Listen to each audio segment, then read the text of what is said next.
మనలో చాలా మందికి అలవాటైన ఒక ఇన్వెస్ట్మెంట్ ఏంటి అంటే ఎఫ్డి. ఎఫ్డిలో ఎంత ఇంట్రెస్ట్ వస్తుంది అనేది అందరికీ తెలుసు. ఎందుకంటే బ్యాంకులో ఎఫ్డి ఎంత ఇంట్రెస్ట్ అని తెలుసుకొని మాత్రమే మనం డిపాజిట్ చేస్తూ ఉంటాం. ఒక బ్యాంక్ 7%, ఇంకొక బ్యాంక్ 8%, లేకపోతే ఒక బ్యాంక్ 6%, ఇలా రకరకాల కాలానికి రకరకాల ఇంట్రెస్ట్ రేట్స్ ఇస్తూ ఉంటారు. అయితే చాలా మందికి ఇది మాత్రమే తెలుసు. చాలా మంది తెలియని విషయం ఏంటంటే అసలు ఎఫ్డి పైన వచ్చే వడ్డీ పైన ట్యాక్స్ ఎలా పడుతుంది, రకరకాల సందర్భాల్లో అంటే రకరకాల సిచ్యువేషన్స్ లో ట్యాక్స్ ఎలా పడుతుంది అనేది చాలా మందికి ఉండే ఒక కన్ఫ్యూజన్ అనమాట. సో అంటే ఇప్పుడు మామూలుగా వడ్డీ వస్తే ఎంత పడుతుంది, క్యుములేటివ్ వడ్డీ అయితే ఎంత పడుతుంది, జాయింట్ అకౌంట్ అయితే ఎంత వడ్డీ ట్యాక్స్ ఎలా పడుతుంది అనేది చాలా మందికి ఉండే డౌట్స్ అనమాట. సో ఈ వీడియోలో మీకు దీని గురించి పూర్తి క్లారిటీ ఇవ్వబోతున్నాం. సో ఈ వీడియోను మీరు ఎంతమందికి వీలైతే అంతమందికి షేర్ చేయండి. ఎందుకంటే చాలా మందికి అలవాటైన ఇన్వెస్ట్మెంట్ అనమాట ఇది ఎఫ్డి అనేది. జనరల్గా అందరికీ తెలిసిన విషయం ఏంటి అంటే ఎఫ్డి పైన వచ్చే ఇంట్రెస్ట్ ఏదైతే ఉందో అది ట్యాక్సబుల్, అంటే ట్యాక్స్ పడుతుంది. ఎంత పడుతుందంటే చాలా మందికి తెలిసి ఈ వీడియో చూసే వాళ్ళకి ఏంటి అంటే సపోజ్ మీకు ఒక శాలరీ ఉంది లేకపోతే బిజినెస్ ఉంది అనుకోండి, ఎఫ్డి పైన వడ్డీ ఏదైతే వస్తుందో నెల నెల ఆ వడ్డీ దీనికి యాడ్ అవుతుంది. దీనికి యాడ్ అయినప్పుడు ఏదైతే ఉందో దాని మీద మనం ట్యాక్స్ కట్టాల్సి ఉంటుంది. అంటే సపోజ్ ఇప్పుడు ఇక్కడ మీకు శాలరీ 1,00,000 రూపాయలు వచ్చింది, వడ్డీ 10,000 వచ్చింది అనుకోండి. సో 1,10,000 అట్లా మళ్ళీ సంవత్సరానికి ఎంత అవుతుంది, లేదంటే సంవత్సరం ఇక్కడ 12 లక్షలు సంపాదిస్తున్నారు, వడ్డీ 10 లక్షలు అనుకోండి, 12 + 1 13 లక్షలు. 13 లక్షల పైన ఇన్కమ్ ట్యాక్స్ మీ స్లాబ్ ఎంత ఉందో దాన్ని బట్టి ఇక్కడ ట్యాక్స్ పడుతుంది. సో కాబట్టి మీరు ఐటీఆర్లో చూపించాలా అంటే ప్రతిదీ మీరు ఖచ్చితంగా 100 రూపాయలు వచ్చినా, 1000 రూపాయలు వచ్చినా, 1,00,000 రూపాయలు వచ్చినా మీరు ఐటీఆర్లో చూపించాల్సిందే. అయితే జనరల్గా వచ్చే కన్ఫ్యూజన్ ఎక్కడ ఉంటుంది అంటే ఎఫ్డీలో క్యుములేటివ్ ఎఫ్డీలో ఎందుకు ఉంటుంది అంటే మనం ఒక సపోజ్ ఒక 5 సంవత్సరాలు కనుక మనం ఎఫ్డీ చేసినట్లయితే మనకు 5వ సంవత్సరం డబ్బులు వస్తాయి. ఈ లోపు ఏంటంటే అది క్యుములేటివ్ అవుతూ ఉంటుంది. సో 5వ సంవత్సరం డబ్బులు వస్తాయి కాబట్టి మనం ట్యాక్స్ కట్టక్కర్లేదు లేదా ట్యాక్స్ చూపించక్కర్లేదు అని చాలా మంది అనుకుంటూ ఉంటారు. అయితే ఇక్కడ ఏంటి అంటే మీరు ఖచ్చితంగా మీ వడ్డీ అనేది అక్రూ అవుతుంటుంది, అంటే జమ అవుతుంది కానీ మన చేతికి రాదు. కాబట్టి ఇది ప్రతి ఏడాది మీరు ట్యాక్స్ కట్టాల్సిందే. ఇక ఇంకొక 2 సిచ్యువేషన్స్ ఏంటి అంటే మీరు ఎఫ్డి కనుక మధ్యలో బ్రేక్ చేస్తే ఏమవుతుంది, ఎఫ్డి బ్రేక్ చేస్తే మధ్యలో పెనాల్టీ వస్తుంది. సో మధ్యలో పెనాల్టీ వేస్తే చివరికి ఏదైతే అమౌంట్ వస్తుందో దాని మీద ఏదైతే వడ్డీ ఉందో మళ్ళీ దాని మీద ట్యాక్స్ పడుతుంది. సో ఇది ఒక సింపుల్ అనమాట. అయితే మెయిన్ కన్ఫ్యూజన్ ఇక్కడ ఆటో రెన్యువల్. అంటే ఇప్పుడు చాలా మంది ఏంటంటే ఎఫ్డి ఒక 5 సంవత్సరాలు సంవత్సరం పెట్టుకున్నారు, అయిపోయింది, మళ్ళీ అది ఆటో రెన్యువల్ చేస్తారనమాట. బ్యాంక్ వాళ్ళు ఏంటంటే మీకు వాళ్ళకు టార్గెట్స్ కోసం ఆటో రెన్యువల్ చేసేస్తారనమాట, మనల్ని ఒక్కసారి అడిగినా అడగకపోయినా కూడా. సో అటువంటిప్పుడు ఏంటి అంటే సేమ్ ఇది కూడా అంతే. పాత ఎఫ్డి అయిపోయినప్పుడు ఆ వడ్డీ ఉంటుంది, ఆ వడ్డీ ఆ సంవత్సరంలో వచ్చిన వడ్డీ అదే ఉంటుంది. మళ్ళీ కొత్తగా ఎఫ్డి మారినప్పుడు కొత్త ఎఫ్డికి ఏదైతే ఇంట్రెస్ట్ ఉంది అనుకోండి, ఒకవేళ ఆ లోపు అయిపోతుంది అనుకోండి, అది కూడా ఆ ఇంట్రెస్ట్ కూడా, అంటే అన్ని కలిపి ఆ సంవత్సరం ఎంత వడ్డీ ఉంటే దాని మీద మనం ట్యాక్స్ కట్టాల్సిందే, చూపించాల్సిందే. ఇక ఇంకొక కన్ఫ్యూజన్ ఏంటంటే నా బ్యాంక్ అకౌంట్లోకి వడ్డీ పడలేదు కాబట్టి, 1 రూపాయి కూడా రాలేదు కాబట్టి నేను ట్యాక్స్ కట్టక్కర్లేదు, ట్యాక్స్ చూపించక్కర్లేదు అని అనుకుంటూ ఉంటారు. సో ఇది కూడా ఏంటంటే ఇంతకుముందు క్యుములేటివ్ చూపించినట్టుగానే ఏంటంటే మీ చేతికి రాకపోయినా కూడా అది అక్రూ అవుతుంటుంది, క్రెడిట్ అవుతూ ఉంటుంది అకౌంట్స్లో, అంటే బుక్స్లో. సో కాబట్టి అది కూడా ట్యాక్సబులే, అంటే దానికి కూడా ట్యాక్స్ కట్టాల్సిందే, చూపించాల్సిందే. మీ సేవింగ్స్ అకౌంట్లో పడినా, మీ పాస్బుక్లో ఉన్నా లేకపోయినా.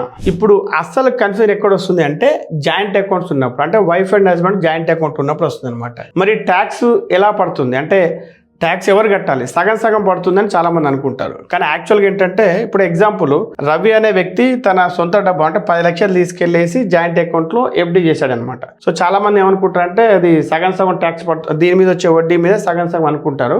కానీ ఎలా పడుతుందంటే ఈ సోర్స్ ఆఫ్ ఫండ్ రవి పెట్టాడు కాబట్టి మొత్తము రవి మాత్రమే ట్యాక్స్ కట్టాలి, వైఫ్ ట్యాక్స్ కట్టక్కర్లేదు. సో ఇక్కడ జాయింట్ అకౌంట్లో సోర్స్ ఎక్కడి నుంచి వస్తుందో వాళ్ళు కట్టాల్సి ఉంటుంది ట్యాక్స్. ఇక ఇంకొక కన్ఫ్యూజన్ ఏంటి అంటే గిఫ్ట్ ఇచ్చినప్పుడు, అంటే ఇప్పుడు సురేష్ తన భార్యకు 20 లక్షలు గిఫ్ట్ ఇచ్చాడు, ఆమె ఆ డబ్బును ఏం చేసిందంటే ఎఫ్డీలో పెట్టింది. సో సురేష్ ఏమనుకుంటాడంటే నేను ఆమె గిఫ్ట్ ఇచ్చా కాబట్టి ఇక నాకు ట్యాక్స్ పడదు, ఆమెకు పడుతుంది, ఆమె ఎట్లాగూ ఆమెకు పెద్ద ఇన్కమ్ లేదు కాబట్టి ఆమె దాంట్లోకి నేను తోసేసాను అనుకుంటాడు. కాకపోతే ఏంటంటే ఇక్కడ కూడా ఇంతకుముందు రూలే వర్తిస్తుంది అనమాట. అంటే ఇక్కడ కూడా సోర్స్ ఆఫ్ ఫండ్, అంటే ఇప్పుడు ఇన్కమ్ ట్యాక్స్లో ఒక ప్రొవిజన్ ఉంటుంది, క్లబ్బింగ్ ప్రొవిజన్ అని. సో దాని ప్రకారం ఏంటంటే ఇది కూడా సురేష్ ఆదాయంలోనే కలుస్తుంది. ఇప్పుడు ఇంకొక కన్ఫ్యూజన్ ఏంటంటే మైనర్ పిల్లవాడు, అంటే కొంతమంది ఏంటంటే పిల్లల పేరు మీద ఎఫ్డి చేస్తుంటారు కదా. సో అప్పుడు అటువంటి సిచ్యువేషన్లు ఏంటి అంటే ఇప్పుడు ఒక మైనర్ పిల్లవాడి మీద ఏదైతే ఎఫ్డి చేస్తారో దాని ద్వారా వచ్చే వడ్డీ ఆ ట్యాక్స్ ఎవరి మీద పడుతుంది అంటే ఇప్పుడు ఫాదర్ మదర్లో ఎవరికైతే ఇన్కమ్ ఎక్కువ ఉంటుందో వారి దాంట్లో కలుస్తుంది అనమాట, క్లబ్ అవుతుంది వారి దాంట్లో. అంటే వారి దాకా 12 లక్షలు ఉంది, దీంట్లో ఒక ₹1,00,000 వచ్చింది అనుకోండి. సో ఇప్పుడు ఫాదర్ 12 lakhs ఉంటే ఇది పోయి దాంట్లో కలుస్తుంది అనమాట. అయితే కొన్ని అంటే ఇప్పుడు కొంతమంది సినిమాల్లో నటిస్తుంటారు, పిల్లలు స్పోర్ట్స్ ఆడుతుంటారు కదా, సో అటువంటి వారికి ఏంటి వాళ్ళు ఓన్గా సంపాదిస్తుంటారు కదా, అప్పుడు దీంట్లో క్లబ్ అవ్వదు.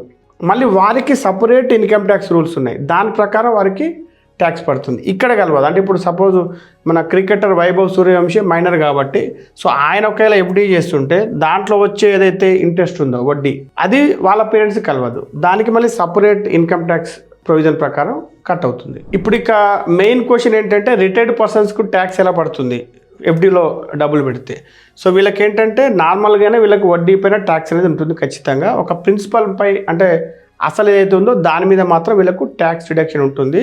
అయితే వీరు ఒకవేళ ఓల్డ్ ట్యాక్స్ రెజ్యూమ్లో ఉంటే ఎలా ఉంటుందంటే సెక్షన్ 80 TDB ప్రకారం, అంటే ఇప్పుడు అది సెక్షన్ 153, దాంట్లో ఏంటంటే ఒక లిమిట్ ఉంటుంది అనమాట. అంటే ఓన్లీ ఎఫ్డీఏ కాదు, ఇంకా సేవింగ్స్ అకౌంట్, ఇంకా రకరకాల చోట్ల వీళ్ళు పెట్టుబడి పెట్టుంటే అవన్నీ ఇన్కమ్ క్లబ్ చేస్తే ₹1,00,000 వరకు వీరికి డిడక్షన్ ఉంటుందన్నమాట. సో ప్రిన్సిపల్ అమౌంట్ అయితే ఆల్రెడీ వీళ్ళకి డిడక్షన్ అనేది ఉంటుంది. సో కాబట్టి రిటైర్డ్ పర్సన్స్ అయినా కూడా ఇక్కడ వదిలే ప్రసక్తి లేదు. ఇక చాలా మందికి ఉండే ఒక కన్ఫ్యూజన్ ఏంటంటే ఎఫ్డీలో ఇంట్రెస్ట్ తక్కువ వస్తుందని చాలా మంది కంపెనీ ఎఫ్డీలో పెడుతుంటారు అనమాట, అంటే ప్రైవేట్ ఎఫ్డీస్. సో దాంట్లో మరి ఇంట్రెస్ట్ ఎక్కువ వస్తుంది కాబట్టి వాళ్ళకి ఎలా ఇన్కమ్ ట్యాక్స్ రూల్స్ అంటే సేమ్ ఎఫ్డీలో ట్యాక్స్ రూల్స్ అనేవి ఒకటే అనమాట. దాని మీద కూడా వడ్డీ పైన ట్యాక్స్ అనేది కట్టాల్సిందే సేమ్. కాకపోతే అంటే అక్కడ రిస్క్ ఎక్కువ ఉంటుంది. సో రిస్క్ ఎక్కువ ఉంటుందని చెప్పేసి ట్యాక్స్లో డిడక్షన్ ఏమీ ఉండదు. ఇక చాలామంది తెలుసుకోవాల్సింది ఏంటంటే టీడీఎస్ కట్ కాకపోతే ట్యాక్స్ కట్టక్కర్లేదా అనే క్వశ్చన్ వస్తుంది.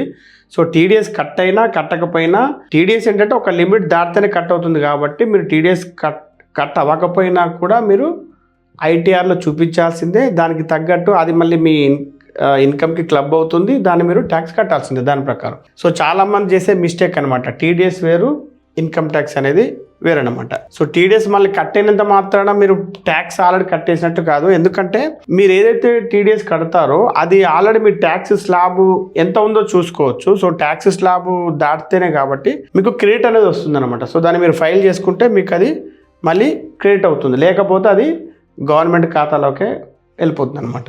సో మీరు ఎఫ్డీలో మీరు ఇన్వెస్ట్ చేసినట్లయితే మీకు కొద్ది గొప్ప ఇంట్రెస్ట్ వచ్చినట్టయితే మీరు చేయాల్సిన పని ఏంటంటే సంవత్సరం తర్వాత ఒకసారి మీరు ఏం చేయాలంటే ఫస్ట్ ఏ బ్యాంకులు అయితే ఎఫ్డీ పెట్టారో ఆ బ్యాంకు నుండి ఇంట్రెస్ట్ సర్టిఫికేట్స్ డౌన్లోడ్ చేసుకోండి.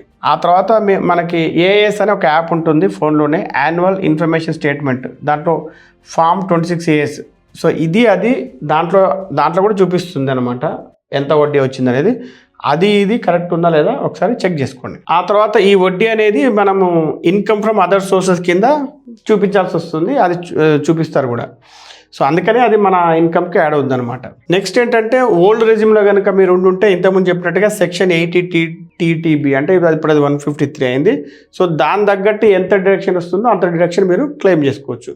ఇక మీకు కాల టీడీఎస్ కట్ అయింది అనుకోండి, ఐటీఆర్ కనుక ఫైల్ చేస్తే మళ్ళీ మీరు మీ క్రెడిట్ మీరు తీసుకోవచ్చు. సో ఇవి మీరు ఎఫ్డీలో డబ్బులు పెట్టినట్లయితే దాని మీద ఏదైతే వడ్డీ వస్తుందో రకరకాల సందర్భాల్లో ట్యాక్స్ ఎలా పడుతుంది, ఎలా దాన్ని లెక్కించాలి అనేది ఇన్ఫర్మేషన్ అనమాట. సో ఇదేంటంటే చాలామంది ఎఫ్డీ చేస్తున్న వారికి మీరు ఈ వీడియోను ఫార్వర్డ్ చేయండి. సో ఈ వీడియో మీకు నచ్చితే లైక్ చేసి కామెంట్ చేయండి, మీకు తెలిసిన వారందరికీ ఈ వీడియోను షేర్ చేయండి.